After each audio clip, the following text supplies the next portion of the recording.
अगर हम यहाँ घंटे 2 घंटे 3 घंटे बैठे हैं तो क्या फ़ायदा। लोग सोचते हैं कि मेला घूम लो, मेले में वस्तु खरीद लो, ये फ़ायदा है। ठीक है, आज के दौर की ये व्यवस्थाएं हैं, आपको इन चीज़ों की आवश्यकता पड़ती है। आपको क्या, हमें भी पड़ती है, सभी को इन चीज़ों की आवश्यकता पड़ती है। लेकिन सर्वप्रथम जो हम लोगों के जीवन में अनिवार्य होता है वह होती है प्रभु की पावन कथा। और जो लोग भी यहाँ यत्र तत्र विचरण कर रहे हैं, सभी से कह दूं, एक घड़ी आधी में पुनियाद, तुलसी संगत साधु की हरे कोटि अपराध। आप विचार करिए, आप सुबह जब प्रातःकाल उठते हैं,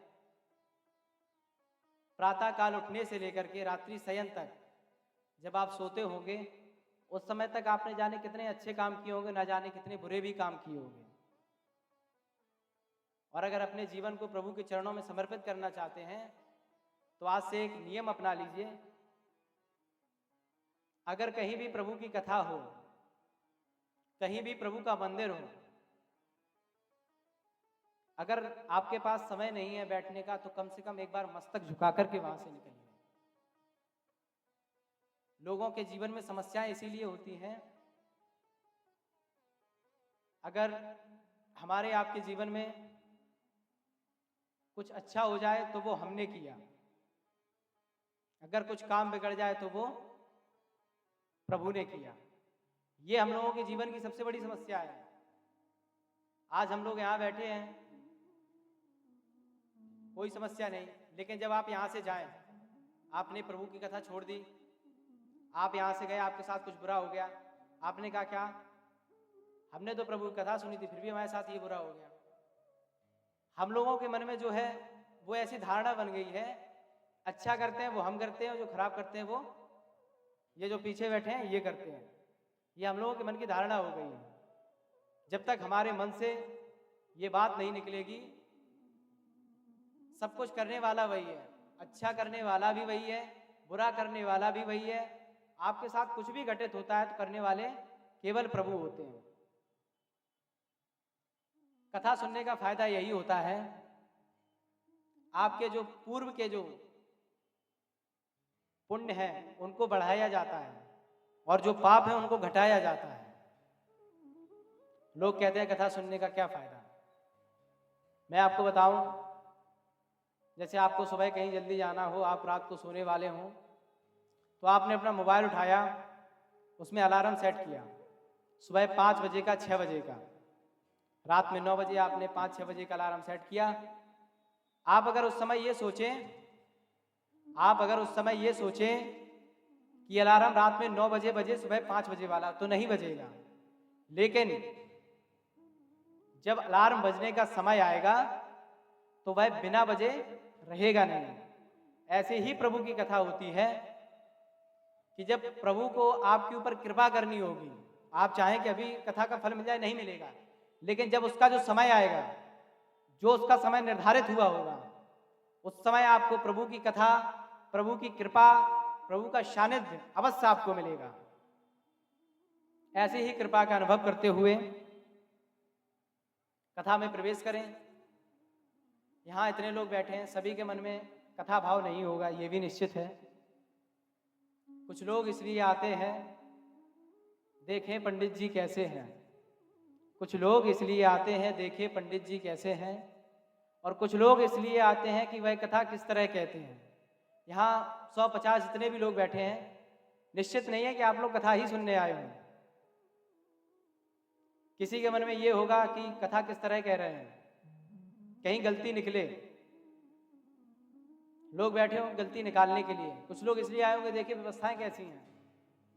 आपसे बस इतना कहूँगा, व्यवस्थाएं और भी अन्य व्यवस्थाएं इससे अच्छी भी हो सकती हैं, कथा वही है प्रभु की। इसकी जगह कुछ और हो जाता, कुछ और व्यवस्था हो जाती, तब भी कथा प्रभु की होती। आप सबसे बस इतना ही कहूँगा, कहीं भी प्रभु की कथा हो या कहीं प्रभु नाम संकीर्तन चल रहा हो, बस वहीं बैठ कर के कथा सुनिए। और प्रभु की पावन ऐसी कथा जिसे आज मैं आपको व्यासपीठ पर बैठ करके सुना रहा हूँ। जब श्री रामचरितमानस को लिखा गया, लिखा किसने?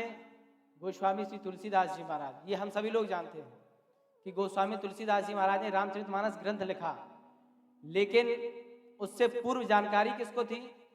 रचि महेश निज मानस राखा। महेश कौन? भगवान श्री भोलेनाथ। गोस्वामी जी के कथा लिखने से पूर्व यह कथा श्री भोलेनाथ जी ने रचि महेश निज मानस राखा। उन्होंने प्रभु की कथा लिखी, समझी, अपने हृदय में उतारी। हम लोगों के साथ ये बड़ी समस्या रहती है। हम लोग क्या करते हैं? कहते हैं कि हमने बहुत कथा सुन डारी, बहुत कथा सुन डारी महाराज, लेकिन कथा सुनने से और डारने से कोई फायदा नहीं मिलेगा। अगर कथा का फायदा चाहिए आपको, सुनडारी को हटा करके उसमें लगा लीजिए सुन उतारी। जब तक आप अपने हृदय में उस चीज को नहीं उतारेंगे, तब तक प्रभु कथा मिलने वाली नहीं है। और उस कथा को सुनकर के तो श्रीमद् भागवत जी में एक वर्णन आता है।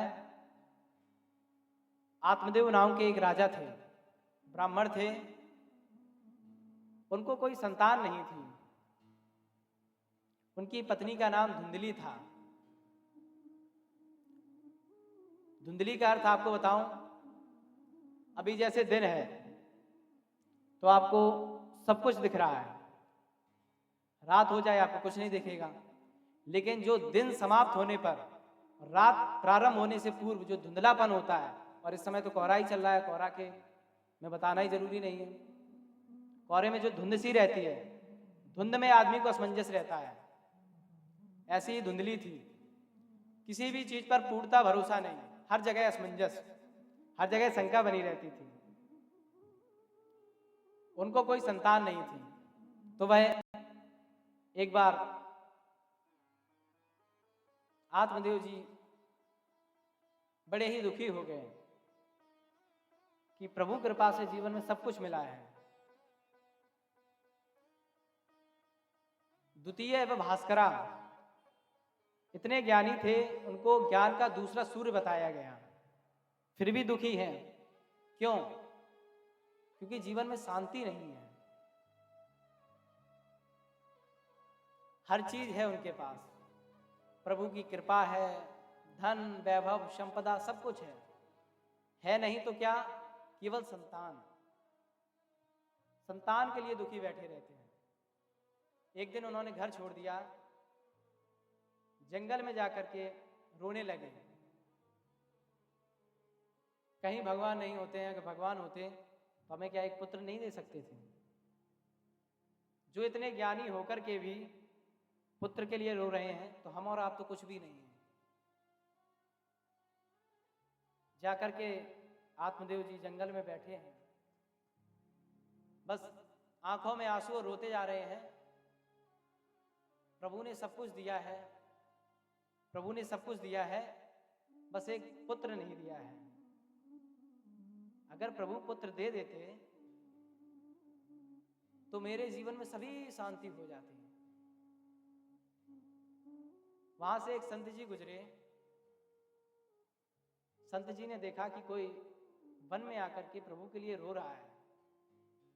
अगर आप घर छोड़े तो किसके लिए छोड़ेंगे? प्रभु के लिए। कि हमने घर छोड़ दिया, हम संत हो गए।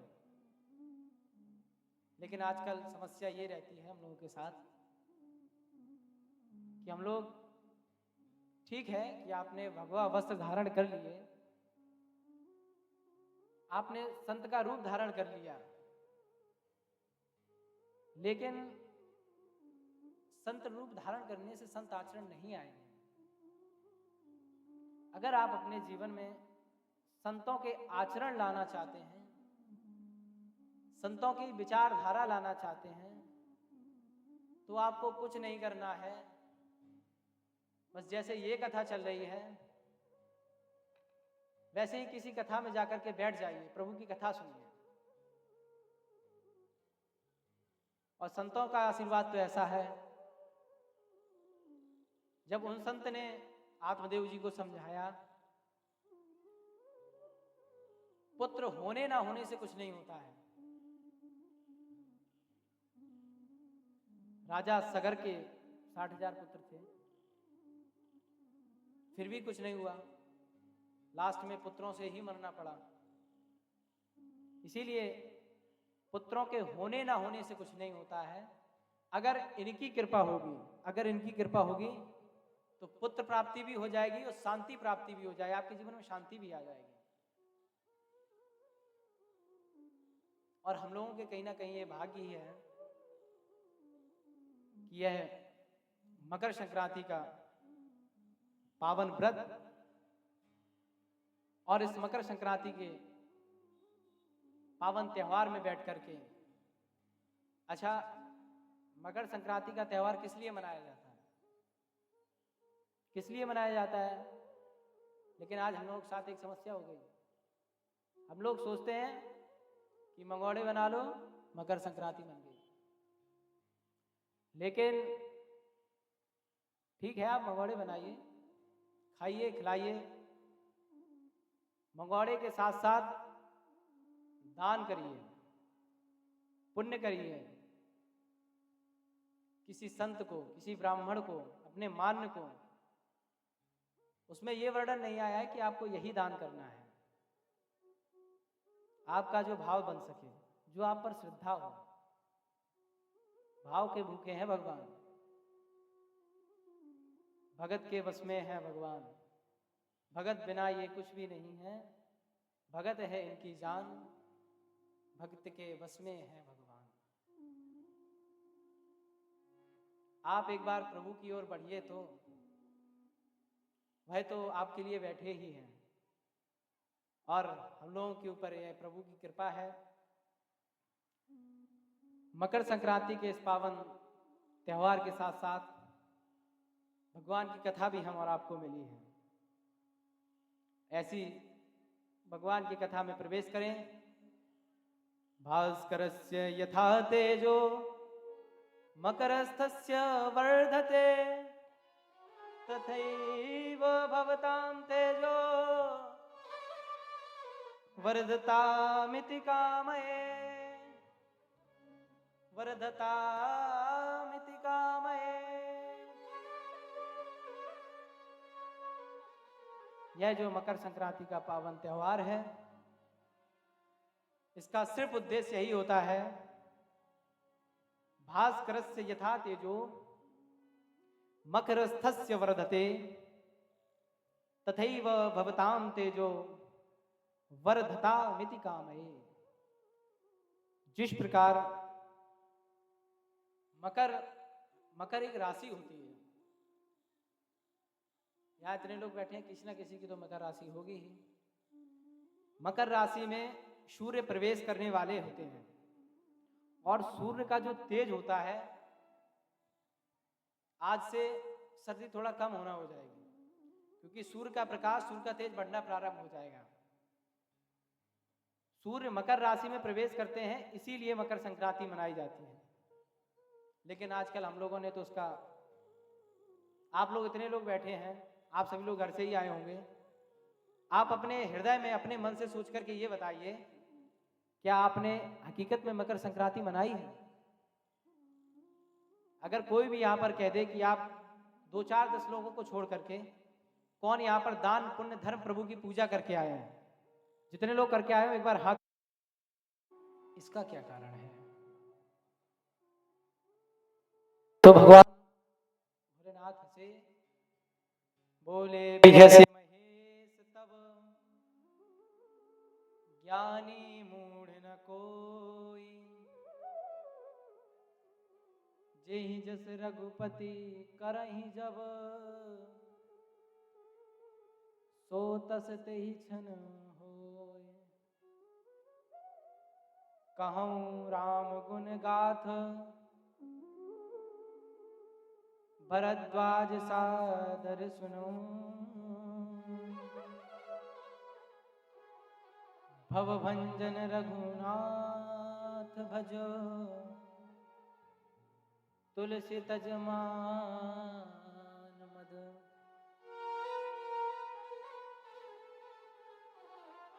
कहा कि अगर कभी भी आप प्रभु की कथा सुने, छाड़ी कपट जम जाए, सभी प्रकार के कपट को, ऐश्वर्य को, मान मद मोह सबको त्याग करके आइए, तभी प्रभु की कथा का फल मिलेगा। ऐसे तो आवाज आप तक भी आ रही है, आवाज मेरे तक भी पहुंच रही है, लेकिन फल मिलेगा, सभी को मिलेगा, यहां से लेकर के जहां तक आवाज जा रही होगी। लेकिन उन पर प्रभु की कृपा पहले होती है जो प्रभु के समीप होते हैं। प्रभु की कथा का फल तो ऐसा है कि आपको, आपके कानों में एक शब्द आ जाए, प्रभु की कृपा होगी। कानों में शब्द आने का मतलब है कि तन तक आवाज आ जाए ठीक है, लेकिन मन में भी उतरना चाहिए। अगर आप यहां बैठे हैं तो निश्चित ही आपके मन में उतरेगी, आवाज वहां तक भी जा रही है, लेकिन उनके मन में नहीं उतरेगी, उनके केवल तन तक तो आएगी, मन में नहीं जाएगी। और अगर अपने जीवन को प्रभु की ओर समर्पित करना चाहते हैं, आ जाइए इस त्रिदिवसीय श्री राम चर्चा के पावन आयोजन में। आप पूरी साल कुछ भी करिए, 3 दिन तो कम से कम प्रभु को दे ही सकते हैं। ऐसा नहीं है कि दिन भर कथा हो, 3 घंटे का समय है, आइए 3 घंटे बैठ करके सुनिए, उसके बाद खूब मेला देखिए, खूब झूला झूलिए, लेकिन थोड़ा सा समय, कुछ समय निकालो राम के लिए। ये सब काम तो होते ही रहेंगे। अगर उस राम ने काम करना बंद कर दिया तो ये काम क्या, ये भी काम करना बंद कर देगा। इसीलिए पहले इस काम को देखिए। अगर आपने इस काम में समय दे दिया, सब काम होते रहेंगे, सब अपने आप कृपा होती है। भागवत जी में वर्णन है, भरत जी महाराज का प्रसंग आता है। भरत जी महाराज कुछ करते नहीं थे, उनके भाइयों ने उनको घर से निकाल दिया, बेचारे खेत पर बैठे रहते थे। खेत पर भी बैठे, लेकिन उनके मन में क्या था, चिड़िया आती खा जाती, उनके मन में सिर्फ एक बात ही रहती थी, चुन चुन ले रे चिड़िया तुम भर भर के पेट, राम जी की चिड़िया और राम जी के खेत, हमारा है क्या, हम रोकने वाले होते कौन हैं। लेकिन जब भाइयों ने देखा कि चिड़िया खा रही हैं, भाइयों ने रोका, तुम्हें इसलिए बैठाया गया है कि तुम यहां बैठ करके, तुम्हें यहां रखाने के लिए बैठाया गया है, तो बैठ करके खेत रखाओ, चिड़ियों को मत खिलाओ। लेकिन भरत जी तो प्रभु की ओर मुड़ चुके थे, उन्हें इन सभी बातों से क्या लेना देना, क्या समझ में आती मोह माया। अभी तक तो चिड़ियों को खिलाते थे, लेकिन कुछ समय ऐसा आया कि जैसे ये खेत है, इसके बगल से जो रास्ता है, यहाँ से गाय निकलती थी, तो भरत जी गेट खोल देते थे, जो टटिया बनाई जाती थी, टटिया हटा देते थे, गैयों को अंदर ले लेते, खाओ खाओ, ऐसे थे भरत जी। तो जब भाइयों ने देखा पूरा खेत साफ हो चुका, जितने भी धान लगे थे सब गाय खा गई। जब भाई आए, भाइयों ने देखा, अरे हम तो तुम्हें रखाने के लिए बैठा के गए थे, तुमने तो पूरा खेत साफ करवा दिया। भरत जी ने कहा, हमारा आपका है क्या, इसमें जितने धान थे अगर हमारे भाग्य का होता तो गाय भी नहीं खाती, और अगर हमारे भाग्य का नहीं है तो आप काट करके घर ले जाते, फिर भी आपको नहीं मिलता। मेरे मालिक की दुकान जिसमें सबका जीवन खाता, आप अगर यहाँ 1 रोटी खाते हैं, 2 रोटी खाते हैं, वहां पूरा लिख करके आया है, जैसे यहाँ कितने लोग बैठे होंगे, किसी किसी की डायबिटीज़ बढ़ गई है, शुगर बंद हो गई होगी। शुगर इसलिए बंद नहीं होगी कि आप बीमार हैं, वहाँ से केवल लिखी उतनी गई थी। अगर आपके जीवन में लिखी गई है कि आपको 20 किलो 50 किलो चीनी खानी है, तो अगर आपने वह 20 की उम्र में खा ली तो 21 की उम्र में आपको चाय बंद करनी पड़ेगी, चाहते हुए भी नहीं पी सकते। क्यों? ब्लड प्रेशर हाई होगा, ब्लड प्रेशर लो होगा, बीमार होंगे तो जाओगे कहाँ? दवाई लेने। दवाई लेने जाओगे तो डॉक्टर क्या कहेगा? भाई साहब चीनी बंद कर दो, नहीं तो अभी चल भी रहे हो, फिर तो खटिया या तखत पकड़ना ही पड़ेगा। वहाँ से उतना ही लिख करके आया है जितना आप यहाँ पा रहे हैं। घी बंद कर दिया, डॉक्टर ने घी बंद कर दिया। डॉक्टर क्या बंद करेगा? क्या डॉक्टर आपको खिलाता है? उसने बंद कर दिया। जो आपको खिलाता था वही बंद कर सकता है। भरत जी महाराज ने ऐसा उपदेश दिया भाइयों को, कहा भाई कहाँ मानने वाले? भाइयों ने कहा कि मैं नहीं जानता, मुझे मेरा धान चाहिए। भरत जी ने कहा अगर उन्होंने खिलवाया तो खुद ही व्यवस्था करेंगे, अगर तुम्हारे हिस्से का होगा। भाइयों की सोच से ज्यादा भी धान हुआ उसमें। जब वह रात्रि में घर चले गए, सुबह आकर के देखा जहाँ इतने धान रखे थे, 2 मुट्ठी धान रखे हों, वहाँ अगर कुंटलों धान रख जाए तो यह किसकी कृपा आप समझते हैं? केवल इनकी। ये जो पीछे बैठे हैं इन्हीं की कृपा होगी, तभी आप कुछ कर सकते हैं। और जब तक हमारे अंदर मद लोभ मोह रहेगा तब तक प्रभु की कथा, यहाँ बैठे रहिए आप, आपके कानों में तो जाएगी लेकिन मन में नहीं जाएगी। अगर कथा हमारे भाग्य में लिखी है तो ही मिलेगी। जैसे कहीं एक कथा का आयोजन हुआ, किन्हीं माता जी को अच्छा सुनाई देता था, उन्होंने ही संकल्प लिया कि हम कथा कराएंगे। उन्हीं के नाम से कथा प्रारंभ हुई। कथा जब प्रारंभ हुई तो कथा से पहले क्या होती है? कलश यात्रा। अगर सप्त दिवसीय कथा होगी तो यह तो केवल राम चर्चा है। लोग सोच रहे होंगे कलश यात्रा नहीं हुई। राम चर्चा का एक ऐसा महत्व है, इतना तो व्यवस्था हुई है। राम चर्चा तो ऐसी है कहीं व्यवस्था ना हो, आसन डालो बैठ जाओ कथा करने लगो, ये राम चर्चा है। यह पूरी कथा संकल्पित नहीं है कि किसी यजमान की हो या हमारे परिवार की हो या किसी आचार्य ने या किसी वक्ता ने संकल्प लिया हो कि हम इस तिथि से लेकर के इस तिथि तक कथा करेंगे और उससे पहले कलश यात्रा होगी, ये होगा वो होगा, जो भी व्यवस्थाएं होती हैं, ये केवल राम चर्चा है। जहां से मना है वहां से प्रारंभ कर दो, जहां से और जहां विश्राम, जहां की श्रृंखला हो। और ऐसी पावन कथा भगवान ने कहा मद मोह त्याग दीजिए, प्रभु की कथा अवश्य मिलेगी। तो वहां पर लिखा है हिमगिरी गुहा एक अति पावन। कहा कि एक बार की बात है देवी, हिमगिरी गुहा एक अति पावन, बह समीप सुरसरी सुहावन। हिम का अर्थ है हिमालय, गिरी माने होता है पर्वत, गुहा गुफा, अति पावन। हिमालय पर्वत पर एक गुफा है, बहुत ही पावन है। और हिमालय पर्वत क्यों पावन है? क्योंकि वह समीप सुरसरी सुहावन, गंगा जी वहीं से निकली हैं, इसीलिए बताया गया है कि जो हिमालय पर्वत है वह बहुत ही पवित्र है। सुमिरत हरहि श्राप गति बाधी, सहज विमल मन लाग समाधि।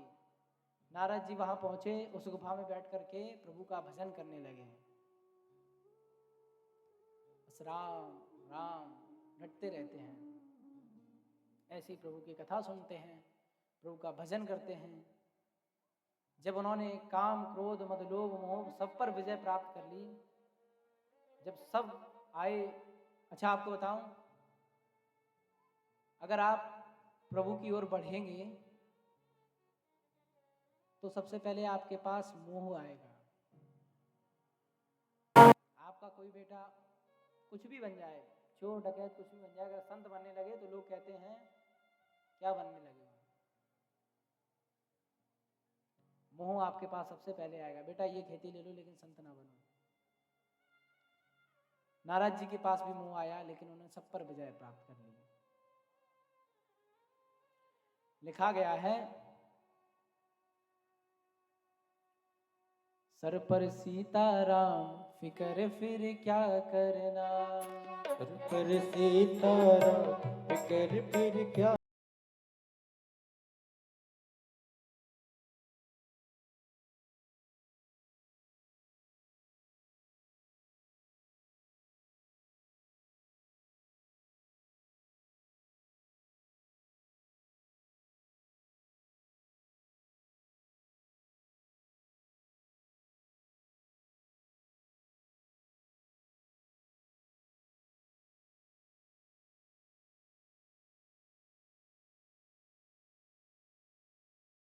क्या करना।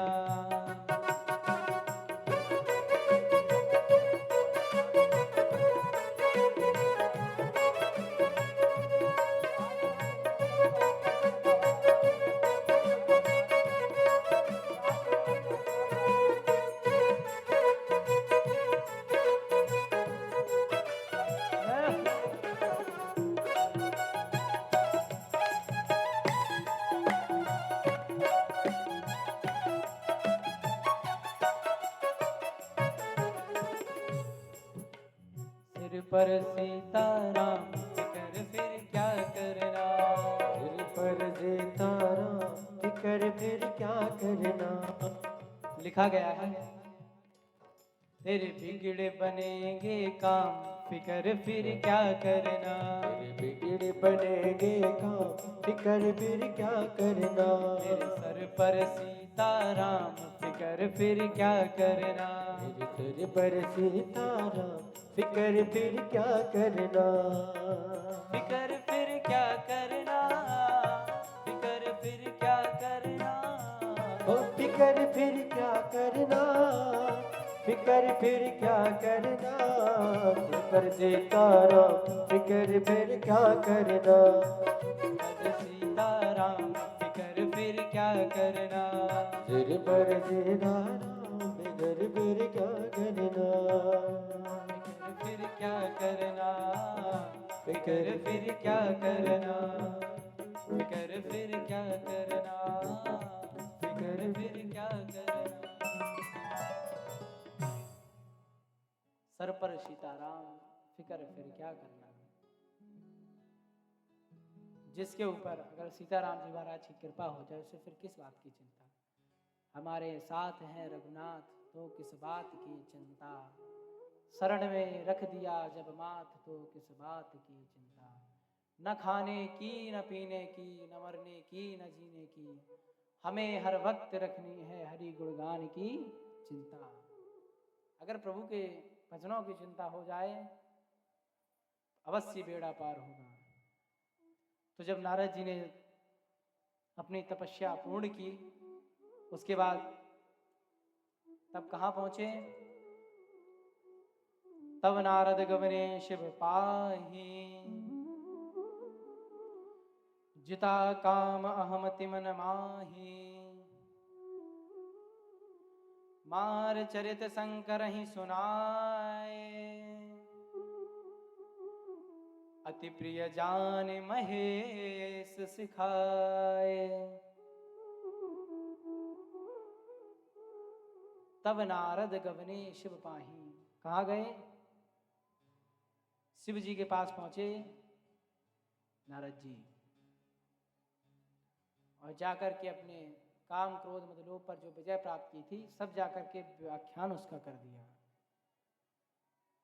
कि हमने काम क्रोध मद लोभ मोह सभी पर विजय प्राप्त कर ली। देखिए इस समय पहले तो उन्होंने काम क्रोध मद लोभ मोह अहंकार सब पर विजय प्राप्त की, लेकिन अब अहम आने लगा। इसी बात का अहम आने लगा कि हमने काम पर विजय प्राप्त कर ली। यहाँ से थोड़ा सा प्रभु की कृपा पीछे होने लगी क्योंकि अहम आने लगा। जब मैं था तब हरि नहीं, अब हरि है मैं ना है। जब तक हमारे अंदर मैं रहेगा तब तक प्रभु अब कभी नहीं आ सकते हैं। करने वाले लोग सोचते हैं कि मैंने किया मैंने किया, जब तक ये हट जाएगा, जब ये सोचने लगेंगे भगवान ने किया, तब कृपा होने लगेगी। नारद जी के साथ यही समस्या हो गई। लेकिन भगवान श्री भोलेनाथ जी ने कहा, बार बार बिनबहु मुनि तो ही, जिमि यह कथा सुनाई हूँ। जिस प्रकार से आपने मुझे यह कथा सुनाई है, इस प्रकार से आप किसी को भी नहीं सुनाना। तो जब ऐसा कहा, नारद जी सोचने लगे कि हमारे इस प्रभाव से भगवान भोलेनाथ जलने लगे हैं। इनके मन में भी छल आ गया है, कहीं ये इंद्र का सिंहासन ना ले ले। इंद्र भी डगमगाने लगा, इंद्र का सिंहासन भी डगमगाने लगा कि कहीं ये हमारा स्थान ना ले ले। इतनी तपस्या, प्रभु की कृपा भी होने लगी है। लेकिन जब अहम आ जाता है तो किसी की बात समझ में नहीं आती। तो फिर क्या हुआ, वहां से नारद जी चले, कहाँ गए, पहुंचे भगवान विष्णु के धाम। क्षीर सिंधु गगने मुनिमाथा, जहाँ बसे श्रीनिवास श्रुति माथा। कहाँ पहुंचे, भगवान श्री विष्णु के पास। और जब पहुंचे वहाँ भगवान विष्णु ने क्या कहा, बोले बिहस चराचर राया, बहुते दिनन कीन मुनि दाया। हंस करके बोले कि मुनि जी, बहुत दिनों बाद आपने कृपा की है।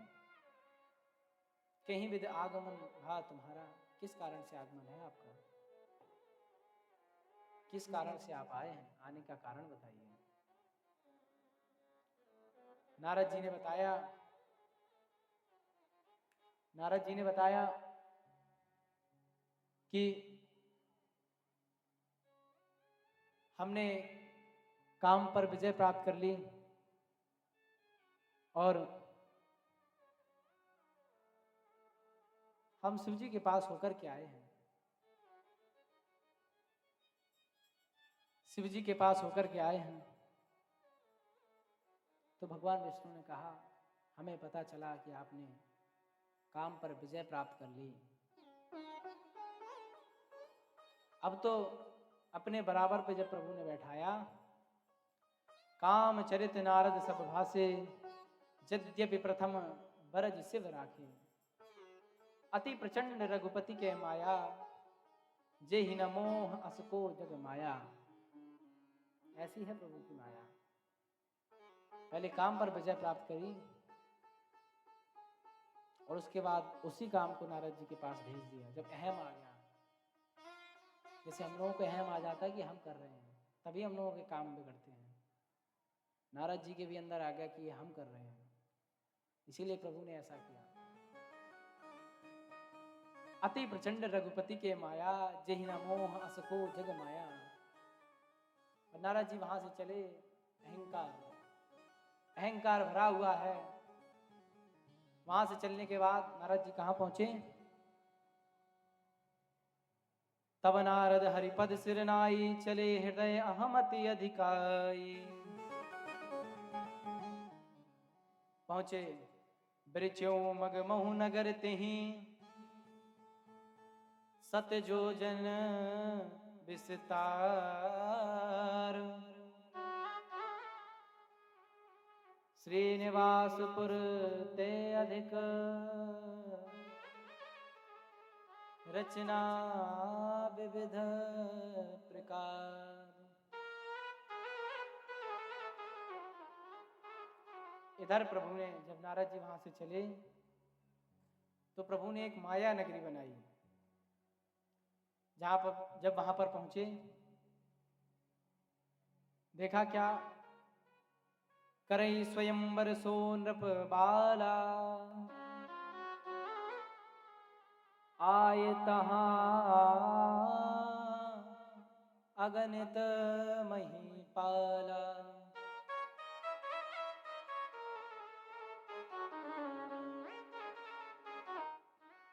जब वहां पर पहुंचे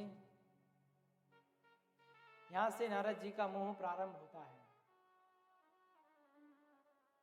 जब नारद जी वहां पहुंचे तो जो विश्व मोहिनी जी थी वो कौन थी?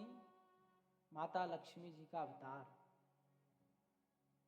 वहां उनके स्वयंवर की तैयारियां चल रही थी। उनके पिता ने नारद जी को बुलाया। जब उन्हें पता चला कि संत जी पधारे हैं तो बुलाया और बुला करके कहा, हे विप्र देवता, हे संत देवता,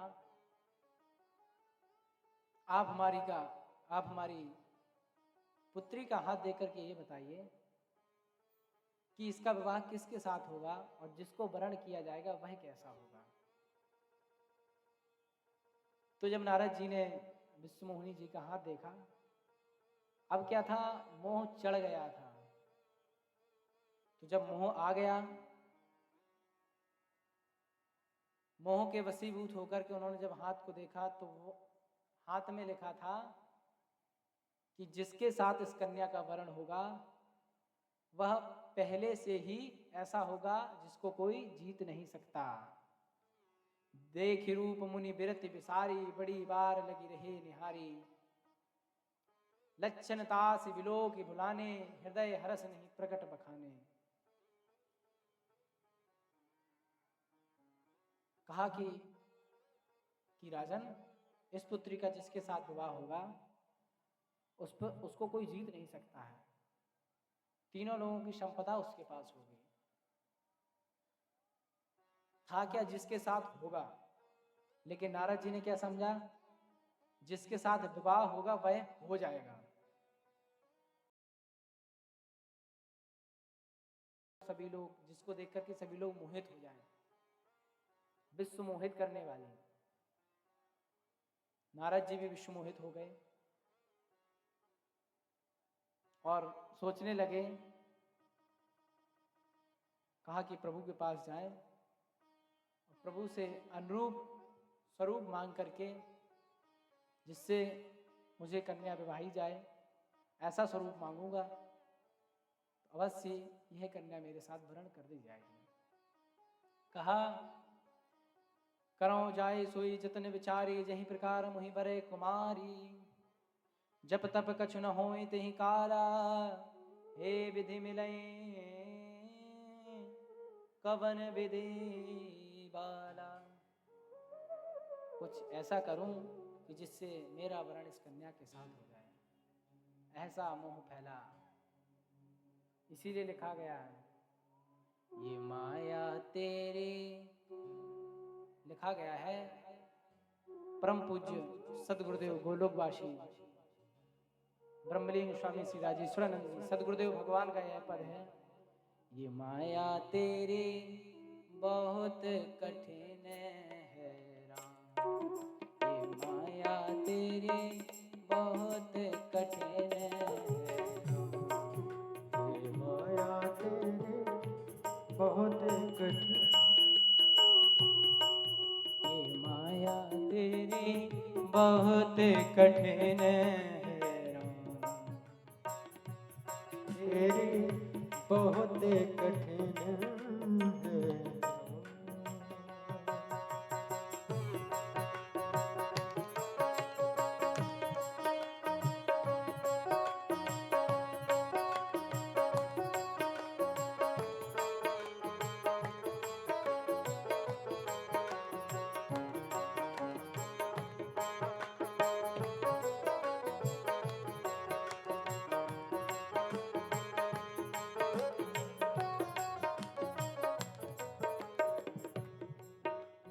रक्त मांस हड्डी के ढेर पर चढ़ा हुआ है चाँद। रक्त मांस हड्डी के ढेर पर चढ़ा हुआ है चाँद। रक्त मांस हड्डी के ढेर पर चढ़ा हुआ है चाँद। रक्त मांस हड्डी के ढेर पर चढ़ा हुआ है चाँद। देख उसी की सुंदरता हो जाती नींद हराम। कि माया तेरी बहुत कठिन है राम। ये माया तेरी बहुत कठिन है राम। ये माया तेरी बहुत कठिन है राम।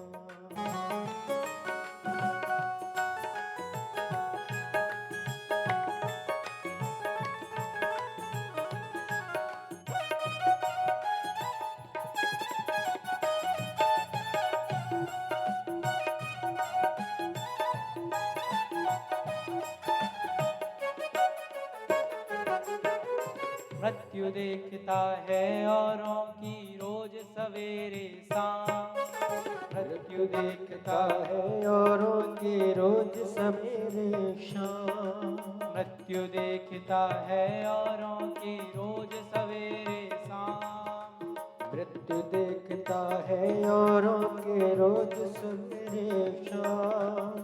पवन बनाता ऐसे जैसे हरदम यहाँ मुकाम।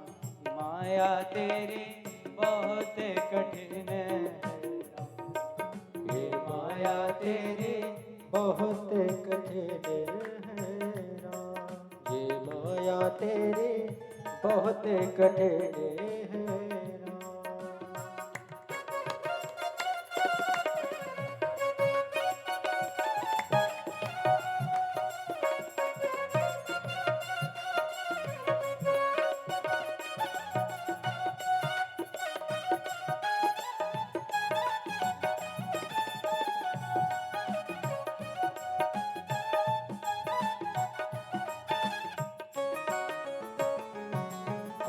करता नित्य विरोध क्रोध का। करता नित्य विरोध क्रोध का कहता बुरा परिणाम। करता नित्य विरोध क्रोध का कहता बुरा परिणाम। करता नित्य विरोध क्रोध का कहता बुरा परिणाम। करता नित्य विरोध क्रोध का कहता बुरा परिणाम। होता क्रोधित स्वयं तो होते वाणी बिना लगाम।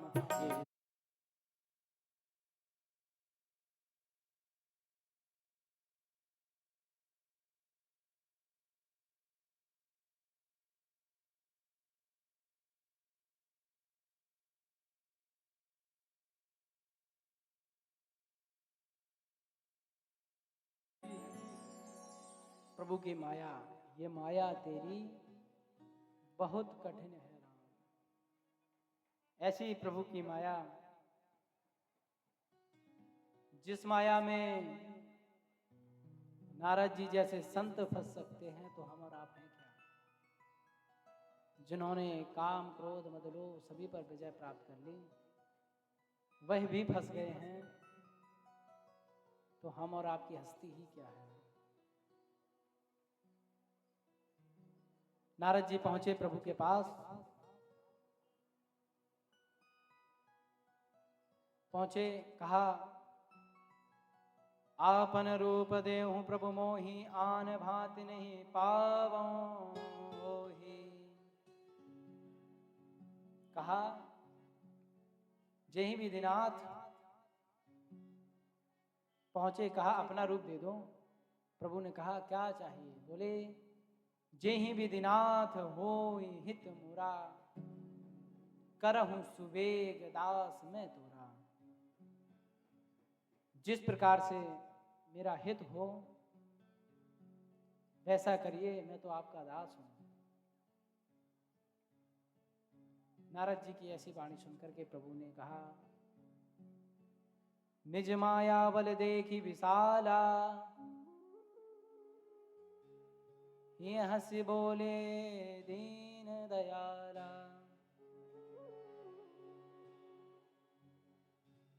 भगवान श्री विष्णु हंसने लगे।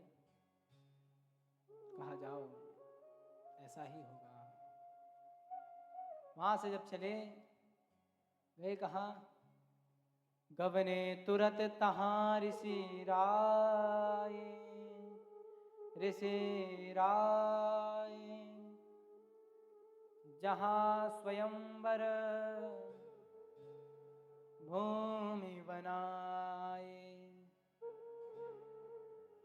पहुंचे कहां? जहां स्वयंवर की भूमि बनी थी। और वहां पहुंचने के बाद निज निज आसन बैठे राजा, बहु बनाव करे सहित समाजा। कहाँ बैठाया गया? निज निज आसन बैठे राजा। जहां राजा बैठे थे वहीं बैठा दिया गया। बहु बनाव करी सहित समाजा, मुनि मन हरस रूप अति मोरे, मोहित जी आनहि बरहि न घोरे। कहा कि मेरे जैसा रूप तो किसी का होगा ही नहीं, तो जब अगर मेरे जैसा रूप नहीं है तो किसी के साथ कन्या विवाह ही नहीं जाएगी। कन्या का विवाह किसके साथ होगा? फिर तो हमारे ही साथ होगा। ऐसा मन में सोच करके नारद जी वहां बैठ गए। नारद जी के साथ साथ कई राजा वहां पर बैठे थे, लेकिन शिव जी के 2 गण भी बैठे थे। तहां बैठे महेश गण 2, विप्रवेश गते लखई न को। भेष बदल करके शिव जी के 2 गण भी बैठे थे। कूरहि कूटी नारदहि सुनाए, नीक दीन हरे सुंदरताए।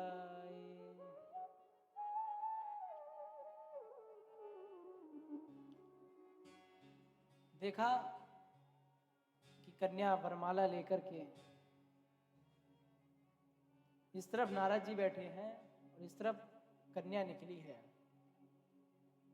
नारद जी सोचने लगे कि इस तरफ से घूम करके इस तरफ अवश्य आएगी, लेकिन जैसे ही कन्या आगे की ओर बढ़ी, माता लक्ष्मी आगे की ओर बढ़ी, नारद जी को देखते ही उस लाइन में ही नहीं गई। दूसरी लाइन में आकर के भगवान विष्णु बैठे थे, माल्यार्पण कर दिया। दुल्हन ले गए लक्ष्मी निवासा,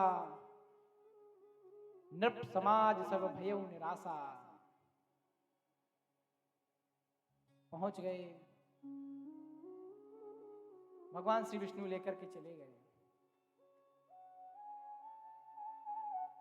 देखा क्या नारद जी ने, जब किसी ने दर्पण दिखाया, मरकट बदन भयंकर देही, देखत हृदय क्रोध भातेहि। जैसे ही देखा कि मेरा मुख बंदर की समान है, नारद जी पर मानो ऐसा गुस्सा आ गया उनको, ऐसा क्रोध आ गया। वहां से चले, सोचने लगे, हो निशाचर जाई तुम, कपटी पापी दो। हंसे हूं हम सो ले हूं फल, बहुरी हंस्यूं मुनि को। किसको श्राप दिया? पहले श्राप उनको दिया। किसको?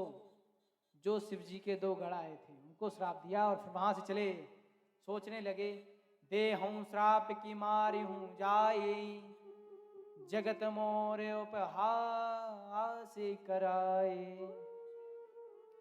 बोला, सोचने लगे कि श्राप दूं या मार दूं। मन में विचार आया, जैसे हम अपने पत्नी के वियोग में तड़पे हैं, वैसे आप भी तड़पेंगे। पहुंचे, कहने लगे, पर संपदा सकहु नहीं देखी, तुम्हारे ईर्षा कपट विशेषी। मतत सिंधु रुद्रहि बैरायहूं, सुरनि प्रेरि विस्पान करायहूं।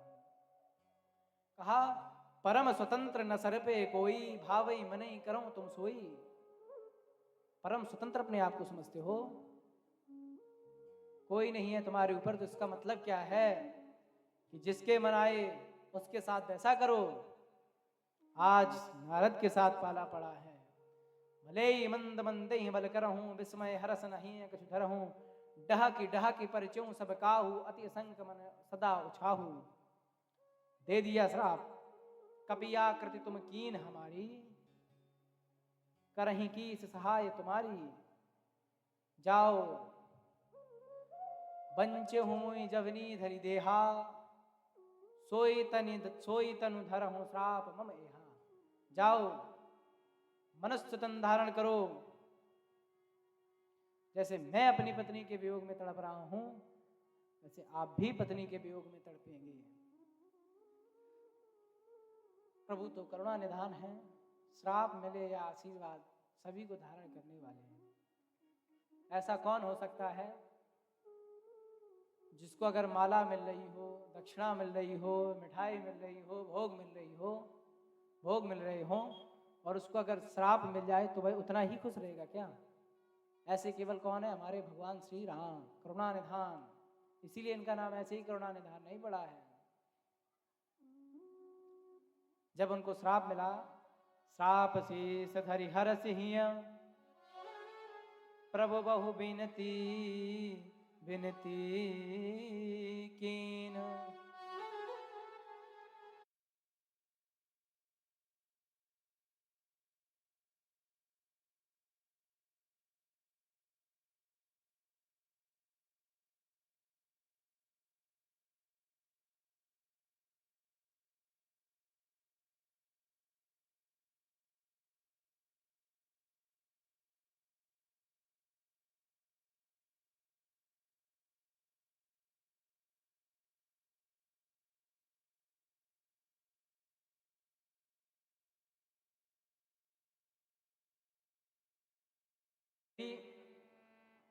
एक बार की बात है,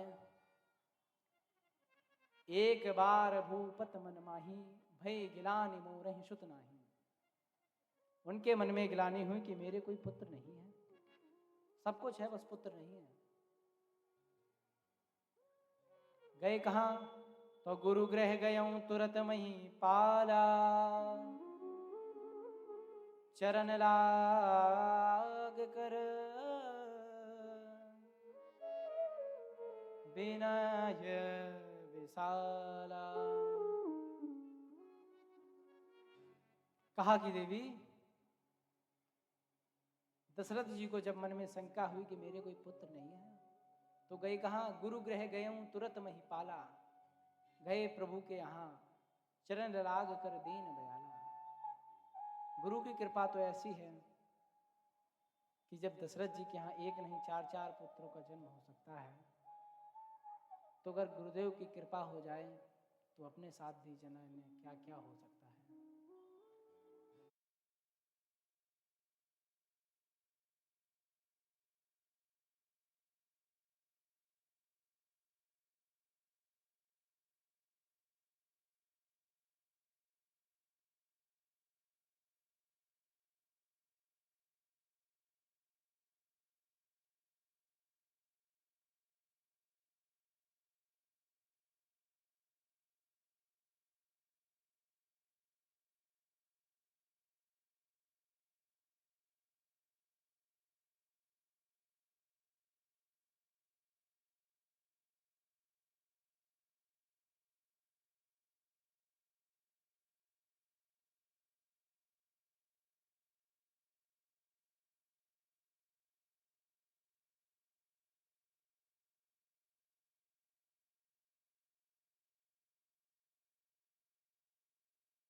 से मांगा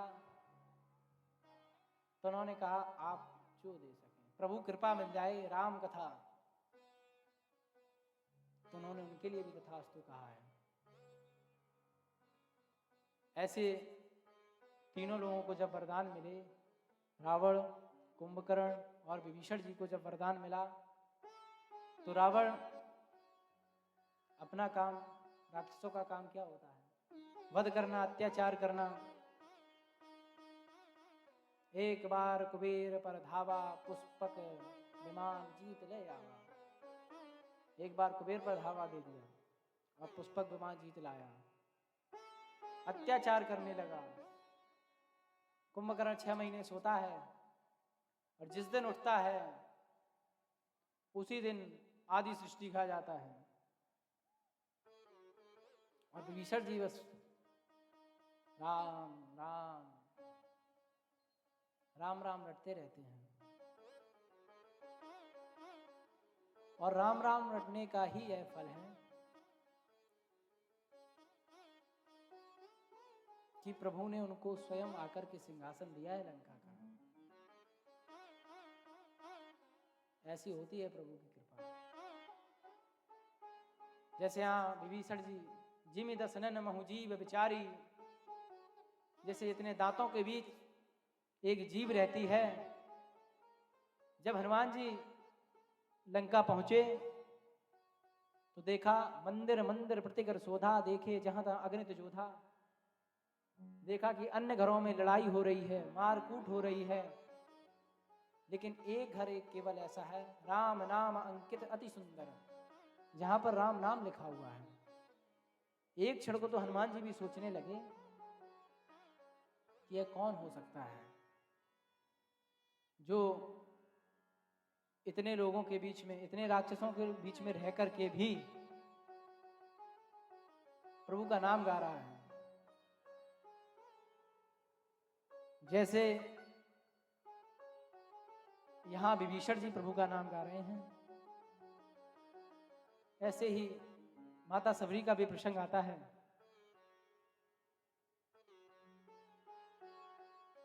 माता सबरी के पास प्रभु जा रहे हैं, लेकिन यहां माता सबरी इंतजार कर रही हैं।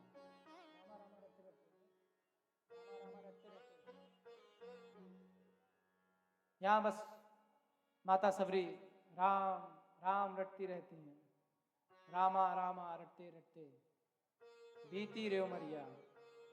बस सुबह से लेकर शाम तक प्रातः काल उठती हैं, कुछ नहीं सोचती हैं, सिर्फ क्या करती हैं, राम मेरे राम आएंगे, आएंगे तो क्या करेंगे, मैं उनका भोग लगाऊंगी, वह मेरे ऊपर कृपा करेंगे। बस एक शब्द के साथ साथ जपती रहती है दिन भर, रामा रामा रटते रटते बीती रे उमरिया। रामा रटते रटते बीती रे उमरिया। रामा रटते रटते दिए उमरिया। रामा रटते रटते बीती रे उमरिया। राम राम रटते रटते बीती उमरिया। राम राम रटते रटते बीती रे उमरिया। राम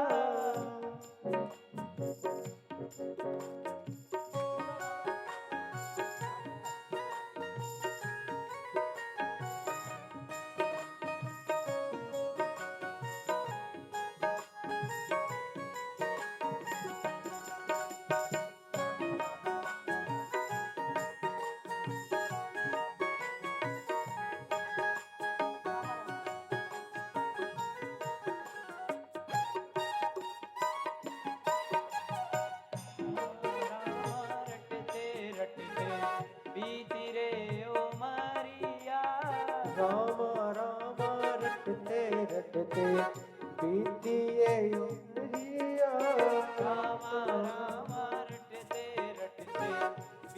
रे उमरिया। राम राम रटते रटते बीती उमरिया। राम राम रटते रटते बीती उमरिया। राम राम रटते रटते बीती उमरिया।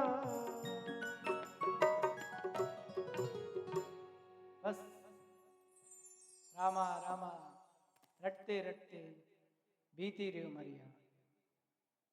उम्र बीतती जा रही।